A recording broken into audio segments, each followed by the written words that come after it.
Hello, সবাই কেমন আছেন? আশা করছি ভালোই আছেন। তো আজকে আমি একটা চিকেনের রেসিপি নিয়ে এসেছি। এই চিকেনের রেসিপিটা এখানে আমি মোটামুটি 2 কেজি মতো চিকেন নিয়ে নিয়েছি। ধোয়া হয়ে গেছে, ধুয়ে জলটা ঝারিয়ে রেখেছি। আজকের আমি এই চিকেনটা তেল ছাড়া রান্না করব। তো দেখতে থাকুন, সঙ্গে থাকুন, তেল ছাড়া আমি কিভাবে চিকেনটা রান্না করব। তো চিকেনটা তো আমি ধুয়ে রেখেছিলামই। তো তার মধ্যে আমি এখানে 1 চামচ লবণ এবং 1 চামচ হলুদের গুঁড়ো খুব ভালোভাবে চিকেনটার মধ্যে মাখিয়ে নিয়েছি। খুব বিশেষ মশলা আমি আজকে এর মধ্যে দিচ্ছি না। এবার আমি এর মধ্যে দিয়ে দেবো 1 চামচ মতো কাশ্মীরি লঙ্কার গুঁড়ো। 1 চামচ মতো কাশ্মীরি লঙ্কার গুঁড়ো দিলাম। আর দেবো 1 চামচ মতো গোলমরিচের গুঁড়ো। কোনো জিরে বা ধনে আমি এতে ব্যবহার করছি না। এবার মেখে নিচ্ছি এটা। লবণ দিয়েছি 1 চামচ, হলুদ দিয়েছি 1 চামচ, 1 চামচ কাশ্মীরি লঙ্কার গুঁড়ো, আর 1 চামচ দিলাম আপনার গোলমরিচের গুঁড়ো, ব্ল্যাক পেপার। তো এইভাবেই মেখে নেব। আর এক সাইডে আমি আপনাদের বলে দিচ্ছি, আমি মিক্সিতে একটুখানি 6টা মতো মাঝারি সাইজের পেঁয়াজ, 4 কোয়া রসুন, অল্প আদা এরকম, আর 2টো টমেটো আমি বেটে নিয়েছি। বাটার মশলার মধ্যে যেটা দিচ্ছি সেটা, তো আমি এখানে একটা কড়াই বসিয়ে দিয়েছি। কড়াইটা গরম হলেই এর মধ্যে আমি 1 টেবিল চামচ বাটার দিয়ে দেবো। আজ বাটার দিয়ে আমি চিকেনটা তৈরি করছি, কোনো তেল দেবো না। আমি এখানে 1 টেবিল চামচ মতো বাটার গরম হতে দিয়ে দিয়েছি। এবার বাটারটা আস্তে আস্তে গরম হোক, আপনারা দেখতে থাকুন। বাটারটা এখানে গলে গেছে। এবার আমি এর মধ্যে দিয়ে দিচ্ছি কেটে রাখা একটা বড় সাইজের ক্যাপসিকাম।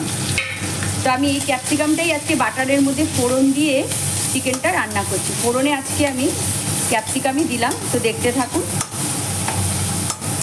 বাটারের মধ্যে ক্যাপসিকামটা ভেজে নিচ্ছি। আজ পুরো রান্নাটাই এইভাবে হবে, কোনো তেল ব্যবহার হবে না। ক্যাপসিকামটা কিছুটা ভাজা হয়ে গেছে। এবার আমি মিক্সিতে দিয়ে পেঁয়াজ, রসুন, আদা, টমেটো বেটে রেখেছিলাম, সেই বাটার মিশ্রণটা দিয়ে দিয়েছি। আমি বলেই দিয়েছি কতটা কী নিয়েছি। আপনারা আমার ভিডিওটা প্রথম থেকে শেষ অবধি দেখলেই সব কিছুর পরিমাপ বুঝতে পারবেন। তো এবার কিছুক্ষণ এটা আমি কষিয়ে নেব। তো কিছুক্ষণ পেঁয়াজ বাটাটা কষিয়ে নেবার পরে এর মধ্যে আমি এবার দিয়ে দিচ্ছি 1 চামচ লবণ। যেহেতু আমি মাংস মাখায় 1 চামচ লবণ, 1 চামচ হলুদ গুঁড়ো দিয়েছি, আবারও দিয়ে দিলাম 1 চামচ হলুদ গুঁড়ো, এবং কাশ্মীরি লঙ্কার গুঁড়ো তখনও 1 চামচ দিয়েছিলাম, এখনও দিয়ে দিলাম 1 চামচ কাশ্মীরি লঙ্কার গুঁড়ো। তো এবার এই মিশ্রণটিকে খুব ভালো করে আমি কষিয়ে নেব। তো দেখতে থাকুন। এটি কিন্তু খুব হেলদি হয়, একদম তেল ছাড়া বাটার দিয়ে। যে এরমভাবে চিকেন রান্না করলে কিন্তু সত্যি খুব হেলদি হয়, বাটারের দিয়ে 1 চামচ দিয়ে, এবং তেল মশলার পরিমাণটাও কম থাকে। আপনাদের কাছে আবার রিকোয়েস্ট করছি, কে কোথা থেকে আমার ভিডিওগুলো দেখছেন অবশ্যই কমেন্টে জানাবেন। যারা ফেসবুক থেকে দেখছেন তারা পেজটিকে ফলো করে দেবেন, এবং যারা ইউটিউব থেকে দেখছেন চ্যানেলটিকে সাবস্ক্রাইব করে পাশে রাখা বেল আইকনটি প্রেস করে দেবেন। তো দেখতে থাকুন। এই মশলাটা কষিয়ে এলে এরপর আমি মাংসগুলো এর মধ্যে দিয়ে দেবো। দেখুন আমার মশলাটা বেশ ভালো মতনই কষে গেছে। এরপর আমি এর মধ্যে মাংসটা দিয়ে দেবো, যেটা আমি আগে থেকে রেডি করে রেখেছিলাম। তো মাংসটা দিয়ে দিলাম। দিয়ে এবার আমি এই মশলার সাথে মাংসটাকে খুব ভালো করে কষিয়ে গায়ে মাখিয়ে নেব। দেখতে থাকুন। তো আমি মাংসটা খুব ভালো করে মশলার সাথে কষিয়ে নিই। তো আমি মাংসটাকে খুব ভালো করে মশলার গায়ে ভালোভাবে মাখিয়ে নিচ্ছি, কষিয়ে কষিয়ে। এরপর আমি এটাকে একটু ঢাকা দিয়ে কিছুক্ষণের জন্য রেখে দেবো। তো দেখতে থাকুন। চলুন ঢাকনাটা খুলে দেখে নিই। বেশ কষেছে। এবার একটু ভালো করে নাড়ি চাড়িয়ে নিই, দেখতে থাকুন। মাংসটা দেখুন অনেকটাই কষে গেছে। এর মধ্যে এখন আমি আগে যে আলু ভেজে রেখেছিলাম আগের থেকে, সেটা দিয়ে দিচ্ছি। আমি ভাজা আলুটা, মাংসের যে আলু ভাজাটা, সেটা আমি আপনাদের দেখাইনি, ভিডিওটা স্কিপ করে গেছি।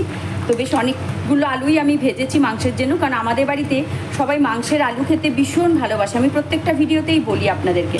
তো বেশি করেই একটু আলু দিয়েছি। তো আলুগুলো আগেই আমি ভেজে নিয়েছিলাম, সেই ভিডিওটা দেখানো হয়নি। তো দেখতে থাকুন। এবার আলু দিয়ে কিছুক্ষণ কষিয়ে নিই। তো মাংসটা আমার কষে গেছে দেখুন। এবার আমি এর মধ্যে খুব অল্প করেই জল দেবো গ্রেভির জন্য। তো আমি জলটা আগে থেকে একটু ফুটিয়ে রেখেছি। তো আমি ফুটন্ত জলই দিয়ে থাকি।